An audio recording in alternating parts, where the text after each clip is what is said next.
बापों ने, हमारे पूर्वजों ने 1000 वर्षों तक लड़े यार, 1000 वर्षों तक। ये महाराणा प्रताप अभी गया ना, क्या उसको पागल कुत्ते ने काटा था जो अपनी राजधानी और अपना घर छोड़ करके एक पहाड़ी के टुंगर टुंगर पर रोता फिरा? किसके लिए गया था रे? किसके लिए गया था? कुछ समझ में आता है कि नहीं? उस पार्टी के साथ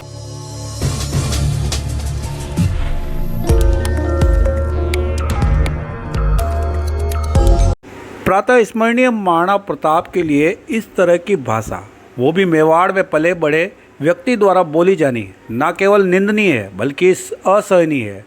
पहले राजनेताओं के लिए, फिर पत्रकारों के लिए और अब महाराणा प्रताप के लिए ऐसी भाषा का इस्तेमाल उस व्यक्ति द्वारा जो अपने आप को सबसे संस्कारित मानता है।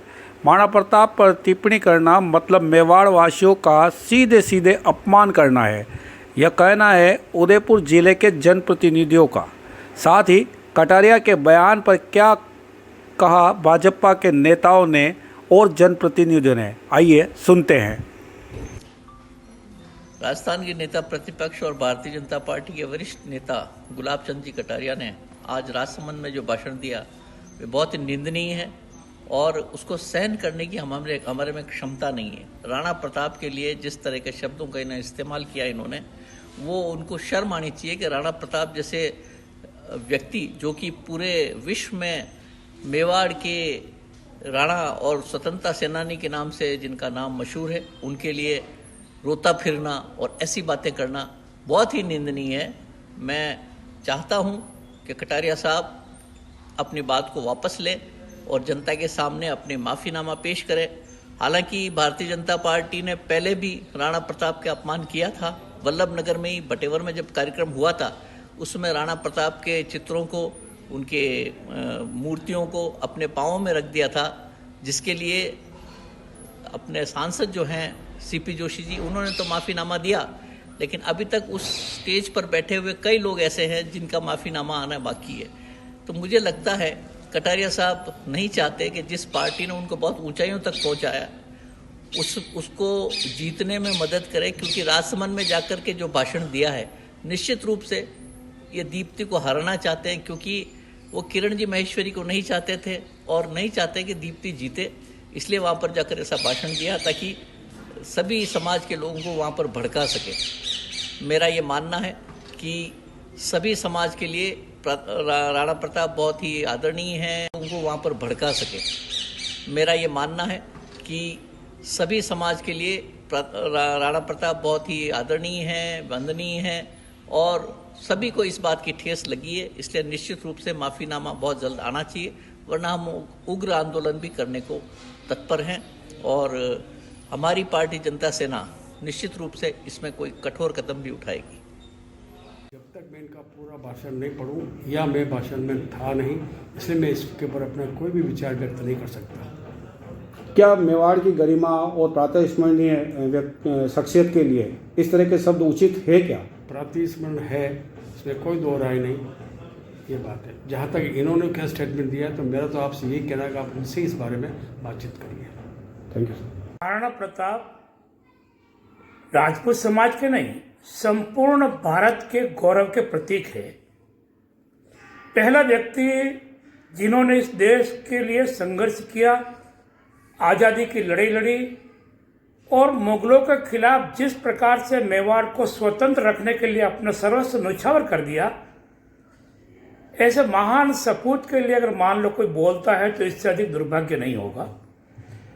और जो एक संघ का स्वयंसेवक है, उनको पता नहीं किस कारण से राजपूतों से विरोध है। भारतीय जनता पार्टी हो चाहे संघ हो, राजपूतों के आधार से आगे बढ़ा है।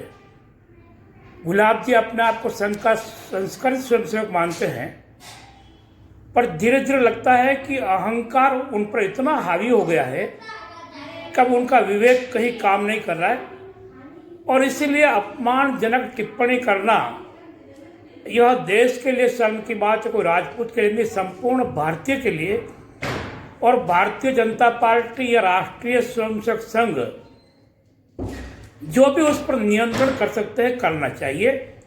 क्योंकि कटारिया जी लगातार जिस प्रकार से भाषा बोल रहे हैं उसको आगे पीछे ही पार्टी को बहुत नुकसान होने वाला है। एक बात तय है कि जो जानकारी आई कि भारतीय जनता पार्टी के नेता लोग उनकी उपेक्षा कर रहे हैं।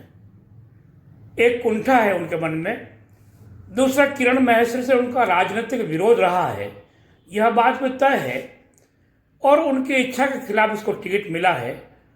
तो लगता है कहीं न कहीं राजपूत समाज जो पहले भारतीय जनता पार्टी से नाराज चल रहा है, कहीं दीप्ति को वोट न दे दे, और इसलिए यह इस प्रकार का बयान देकर के उन्होंने भड़काने का काम किया है समाज को, और बाकी राष्ट्र प्रेमियों को, राष्ट्र भक्तों को और देश के प्रति प्रेम रखने वाले, भारतीय संस्कृति के प्रति प्रेम रखने वाले, उनको उकसाने का काम किया है कि भारतीय जनता पार्टी भले ही हार जाए पर उनका अपना ईगो ऊपर उठना चाहिए। यह एक दुर्भाग्य की बात है। कुछ ही दिन पहले सतीश पुनिया जी ने भी इसी तरह की बातें बोली थी, और उसके बाद फिर एक बार ये बात सामने आई है, तो कहीं पूरी तरह से ये विचारधारा तो नहीं बना रही है कि दोस्ती निभानी है और दीप्ति को हराना। देखिए, महाराणा प्रताप के बारे में, चाहे पूर्व में सतीश जी के समय में जो उनकी मूर्ति का अपमान किया गया, या इनका वक्तव्य हो, इन दोनों में फर्क है। उन्होंने तो भूलवश कहा और पार्टी ने माफी मांगी, पर ये तो ऐसा अहंकारी व्यक्ति है कि इसको कहा जाए कि माफी मांगो तो और नए 10 तर्क देगा। तो दोनों में अंतर है, एक का अहंकार है, एक की गलती है, मानवीय गलती है।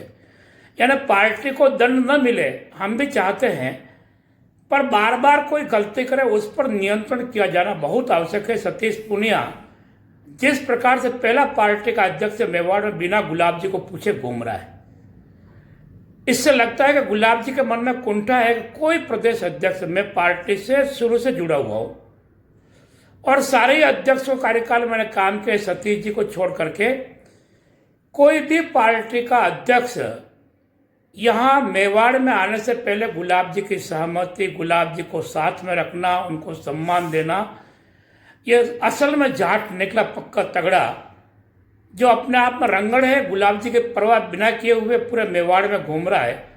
लगता है कि कहीं न कहीं इन दोनों में टकराव है, और इसी कारण से ये नाराज है, कुंठित है, रिएक्शन में पार्टी को डुबाने के लिए काम कर रहे हो, तो कोई आश्चर्य नहीं है। उम्र का तकाजा तो नहीं कह सकते है जी, उम्र का तकाजा, उम्र का भी होता है सर, ऐसा नहीं कि नहीं होता है, पर इनको ज़्यादा अहंकार आ गया है, उम्र से अधिक इनको अहंकार आ गया। यानी प्रभुता पाई काय मद नहीं, लगातार जिस प्रकार से इनको सत्ता मिलती रही है, नेता प्रतिपक्ष या मंत्री, जो सत्ता सुख के कारण अहंकार आया है, लगता है कि उम्र से अधिक अहंकार इन पर हावी है। यानी विनाश काल, ऐसा लगता है कि इनका आया नहीं आया पार्टी का विनाश जरूर कर देंगे। जब नाश मनुष्य का चाहता है, पहले विवेक मर जाता है, विवेक पर कहीं न कहीं आघात हुआ है। लगता है कि कहीं न कहीं नाश की यह शुरुआत हो गई है। मेवाड़ की ऐतिहासिक पहचान के लिए ऐसा बोलना उनकी बहुत दुर्भाग्यपूर्ण है, मैं इसकी घोर निंदा करता हूँ। उनके अभिमान और की, मैं नहीं, देखो, संपूर्ण स्वाभिमानी व्यक्ति जो भी है, मेवाड़ का ही नहीं संपूर्ण देश का, और संघ के लोग तो इसके नाम पे कमा के खा रहे। महाराणा प्रताप के नाम पर रोज महाराणा की जय जय, शिवा की जय जय बोलते हैं, और संघ को आधार देने वाले हैं, राष्ट्र को मजबूत, एक प्रकार से राष्ट्रीय गौरव के प्रतीक है, उनके लिए बोलना निश्चित रूप से दुर्भाग्यपूर्ण है। गुलाब जी को भी एक भाई साहब की दर्जा दिया हुआ है, उदयपुर में भाई साहब के नाम से इज्जत दी जाती है, क्या अब देनी चाहिए? देखिए, गुलाब जी सामान्य तो इनका कोई विरोधी भी होगा तो उनको भाई साहब कहता है, जैसे हम बहुत साथ रहे हैं और आज घोर विरोधी हूँ, पर फिर भी मैं कहता हूँ या तो गुलाब जी गुरु जी कहता हूँ या गुलाब जी भाई साहब कहता हूँ। पर इस प्रकार से लोगों के मन में आस्था को ठेस जरूर पहुँची है। भाई साहब लोग भले मुंह पे कह दे, पर मन में श्रद्धा नहीं हो तो भाई साहब कहने से भी कोई अर्थ नहीं है। हेलो भाई साहब नमस्कार, कपीश भल्ला उदयपुर। हाँ कभी जी, जी भाई साहब, जी भाई साहब। कहाँ पर विराज रहे? एक थोड़ी सी बाइट लेनी थी। वो भाई साहब बड़े सेक्टर 14 में माने कोई मित्र बड़ा रहे फादर ही डेथ भई है, जो अपने शमशान घाट आया था। बाइट लेनी थी, विषय था आज जो थोड़ी जीवान फिसलने की बात सामने आ रही है। कई वो महाराणा प्रताप के लिए जो शब्द का यूज हो गया है। उन्हें हमारी बात कपिल दादा हमारे हाथ जोड़ने रिक्वेस्ट है आपने यार मैंने अभी आप मेरे भाई हो बस मेरी बात समझ सुनो जाओ, ना, आप मेरे भाई हो समझो। अब देखो भाई साहब, यहाँ पे विरोध हो रहा है ना, अब विरोध को कैसे न कैसे तो आप भी डंडा कर सकते हो भाई, हो सकता जो भी आपको महापौर जी से बाइट ले ली मैंने, और भी एक दो जनों से बीजेपी वालों से बाइट ली है, सभी ने ये कहा है जिला अध्यक्ष से जरूर लेना। तो आप अरे जो भी कपिल जी, हम हमारी अरे छोड़ो मैं शमशान में हूँ भैया। ये पालीवाल जी रहे माने हाँ। जो ये विष्णु जी पालीवाल है हमारे हाँ। फादर डेथ है मोमो बिल्कुल बड़ी सुखद है भैया मोमो। तो मैं भली अच्छा। घंटे 2 घंटे 3 घंटे आपके बिना मैं बुलेट ही नहीं चला पाऊंगा। अरे नहीं हमारे अरे सुनो भाई साहब समझो प्लीज। मेरे चैनल से भी दबाव आएगा। अरे मेरे हाथ जोड़ रिक्वेस्ट है आपने भाई साहब प्लीज प्लीज मेरे को अगर अपना मैं विश्वास मैं क्या रखते हो करूँ भाई साहब, प्लीज मेरे प्रॉब्लम हो रही ना, आगे से मेरे को अरे, फोन करके हमारी बार भी- बार कह रहे हैं। हमारी भी अरे सुनो भाई साहब प्लीज